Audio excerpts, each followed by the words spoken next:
determinadas ideas. Por lo tanto, estaban esos dos que disputaban sectores de poder y los conservadores que gobernaban. ¿Cuál es el desenlace de esto? Un sector de los conservadores, más moderado, va a hacer un acuerdo con el radicalismo. Se empeña a agarrar y va a decir, Irigoyen, a ver ustedes que hacen los levantamientos, que están en el abstencionismo revolucionario, vamos a charlar esto, a ver, vamos a darle otra salida. Y así surge lo que recién decía el doctor, la ley Sáenz Peña, que nosotros conocemos, que son 3 leyes. ¿Qué es lo que se define? Que las elecciones tenían que ser, el voto tenía que ser universal, obligatorio y secreto. Y para eso también sanciona otras leyes que van a garantizar eso. Por lo tanto, hubo un acuerdo ahí y así fue como se resuelve y cómo una vez que la gente puede votar, está obligada a votar y ese voto es lo más universal que se podía tener en ese momento, asciende el radicalismo al poder. Lo va a seguir haciendo, va a ganar el radicalismo con sus distintas vertientes, pero lo va a ganar en ese momento, lo va a ganar Alvear, va a volver a ganar Irigoyen. Estas ideas así en disputa no eran una cuestión que eran solo acá.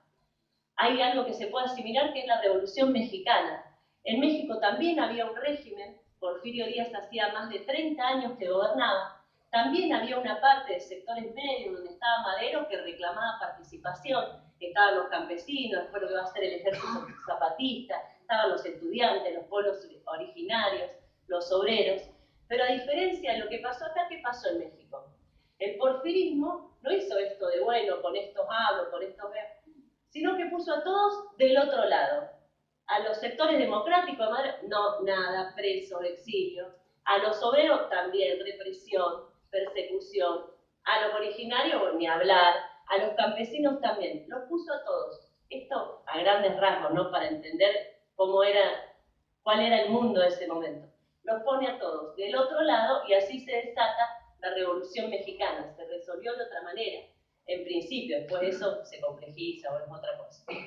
Acá pasó así, hay una salida que es electoral y queda esta parte acá, que es el movimiento obrero, que fue brutalmente perseguido durante esos años. Ya venía siendo perseguido desde antes y durante ese periodo que nosotros analizamos la reforma, se dan los sucesos de la Semana Trágica y se da también lo que se conoce como la Patagonia Rebelde.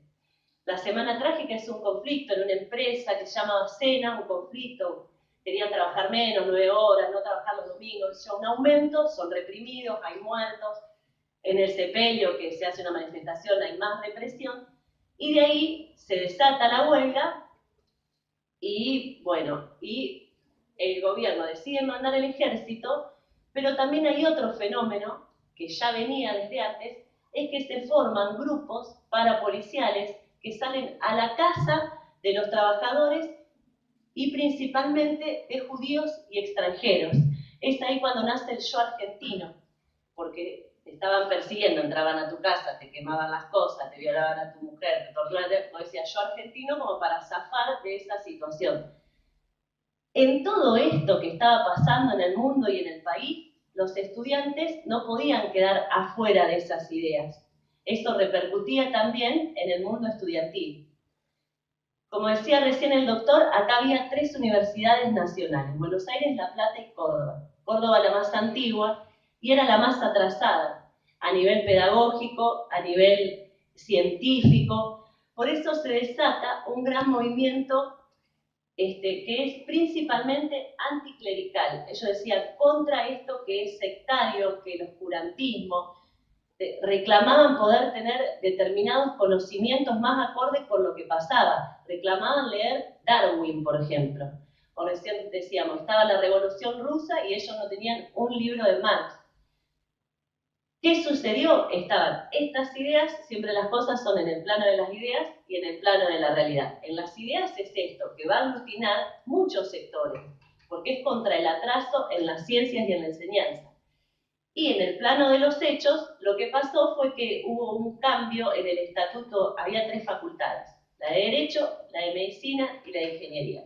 Hubo un cambio en los estatutos de la de Ingeniería, donde empieza a ser más riguroso el tema de la asistencia a clase. Y también en la de Medicina, ahí estaba el internado de clínicas, donde se deja afuera a toda una parte del estudiantado, que eran los de cuarto y quinto año, se quedan afuera, sexto y séptimo año ingresados. Por lo tanto, ahí se destacan marchas, se hacen manifestaciones, se hace el reclamo, que es desoído por esa casta que gobernaba la Universidad de Córdoba. En ese momento, la universidad, la forma de gobierno, solo tenía la participación 1/3 de los eran profesores, el resto eran profesionales o eran políticos.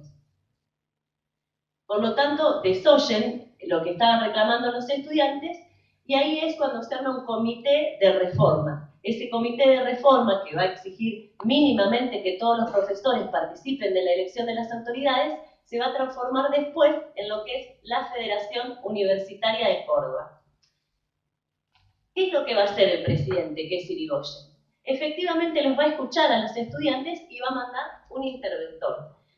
El interventor es Matienzo, Nicolás Matienzo, que creo que era Procurador General de la Nación. Va a cambiar los estatutos. Por lo tanto, el 15 de junio se va a hacer la elección del rector. Y van a participar todos los profesores. Pero evidentemente, los profesores también eran parte de este problema del atraso. Así que se presentaba, uno que era Nores, que se presentaba por esta casta de la Universidad de Córdoba, y otro que era Martínez Paz, que se presentaba, que tenía el apoyo de los reformistas. ¿Y quién gana? Gana Nores. Por lo tanto, los estudiantes, esta mañana me enteré que era un sábado y que hacía 10 grados bajo cero, los estudiantes enervados, por más que hacía muchísimo frío, irrumpen en la asamblea y se arma una batalla campal. ¿Con quién? Acá, igual que pasaba en la realidad en otro plano, también se armó un grupo que se llamaba el Comité Pro Defensa de la Universidad, que era lo que defendían a Nores y a todo ese grupo, y bueno, termina la Federación Universitaria, que también se armó la FUA, la Federación Universitaria Argentina, desconocen al rector, arman la huelga general, grandes marchas, grandes movilizaciones, que incluso tienen el apoyo de otros sectores, incluyendo al movimiento obrero. En ese momento estaba la Federación Obrera Local de Córdoba, que apoya a los estudiantes. ¿Qué hace el gobierno nacional? No le da la espalda a este reclamo. El tema era que, la verdad que la situación en Córdoba era bastante complicada. Si te encontraban los del Comité Pro Defensa de la Universidad, te mandaban al hospital, como pasó, había enfrentamientos y manifestaciones. Por lo tanto, el nuevo interventor, que es Salinas, que Salinas también es una persona importante, vendría a ser lo que ahora es un ministro de Educación, no llegaba a Córdoba.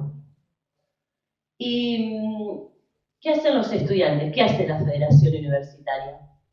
Dice, acá no hay gobierno, nosotros desconocemos a este rector, las facultades están cerradas, mejor gobernemos nosotros, dicen. Y así se eligen entre los dirigentes estudiantiles, se vuelven decanos, uno por medicina, uno por ingeniería, uno por derecho, abren la facultad y entonces los estudiantes más avanzados daban las clases y le tomaban los exámenes a los estudiantes que eran de los años inferiores.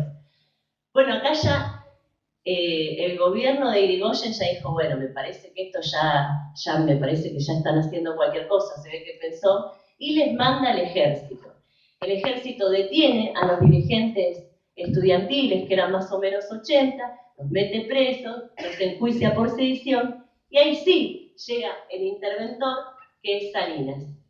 ¿Qué hace? Los liberan a los estudiantes, los juicios por sedición no siguen, y así es como triunfan estos postulados que reclamaban los estudiantes en el 18, que tenían que ver con la participación en el gobierno, lo que nosotros conocemos como cogobierno, que las autoridades puedan ser elegidas por los estudiantes, por los profesores y por los graduados. Ahora le podemos, seguramente acá van a desarrollar mejor esas ideas. La autonomía universitaria, que podamos darnos nuestros propios estatutos, elegir nuestro gobierno, definir las finanzas, la no intervención directa del poder de turno en nuestras universidades, la no intervención de las fuerzas represivas, porque sí, en nuestras casas de estudio, reclamaban la extensión universitaria, una universidad que no le dé la espalda a los problemas de la sociedad, sino que no sea que solo un grupo, porque a las facultades argentinas las mantiene el conjunto de la sociedad, que no sean para que solamente esos conocimientos los usufructúe un grupito, sino que el acceso sea masivo y que el producto de la enseñanza y de los conocimientos sirva para el avance cultural y científico de toda la sociedad. Estos postulados fueron los que triunfaron en ese momento y fueron los que nos trajeron a nosotros hasta acá.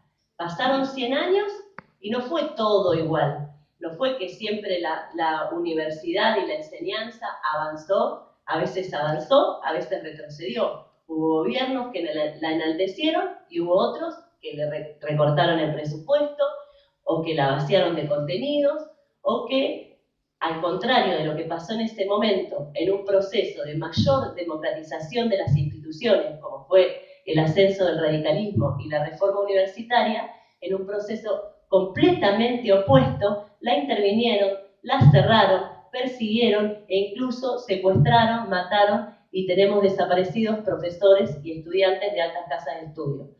Por lo tanto, me parece muy importante que la facultad haya tomado la decisión de hacer estas jornadas que empezaron esta mañana, para que podamos recordar qué es lo que pasó, que no estamos acá porque sí, que no fue que, bueno, de golpe tenemos la facultad que tenemos. Así que saludar a la facultad, a los profesores de las cátedras, a las distintas cátedras, y también darle la bienvenida a ustedes, que la mayoría son de los primeros años, por lo tanto ahora todas estas ideas y la defensa de la educación del país ahora pasa a manos de ustedes, que espero que lo hagan bien y que sea para mejor para todos. Bienvenidos a la universidad pública, gratuita, laica, democrática, irrestricta y de calidad. Muchas gracias.